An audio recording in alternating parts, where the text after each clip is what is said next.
नांदेड जिल्ह्यात फेब्रुवारी महिन्यातच दुष्काळाच्या झळा सोसाव्या लागत आहेत।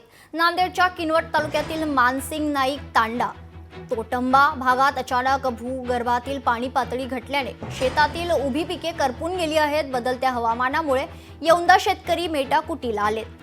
तर या तालुक्यातील तोटंबा या भागातील पिके आता पूर्णतः करपून जात आहेत। दरवर्षी या भागात मे महिन्यापर्यंत पाणी पातळी कायम असते, मात्र यौंदा पहिल्यांदाच फेब्रुवारी महिन्यातच भूगर्भातील पाणी पातळी घटल्याने शेतकऱ्यांसमोर आता नवं संकट उभारलं आहे।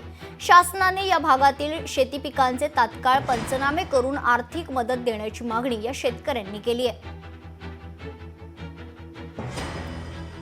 माझ्या शेतात आज घडीला 5 बॅगा मक्का, 2 बॅग ज्वारी, 1 बॅग गहू हे पूर्णपणे वाळण्याच्या परिस्थितीत म्हणजे वाळलेलं आहे।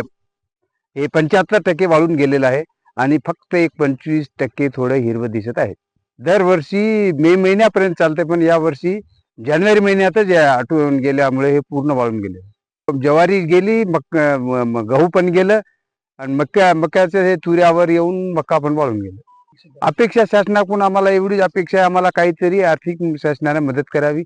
आमचे लेकरं बाळ उपाशी मरणार आहेत। सगळं वाळून गेले। दरवर्षी वाढल बा पीक असं म्हणून अपेक्षा आहे आमची, पण या वर्षी पण टाकलो।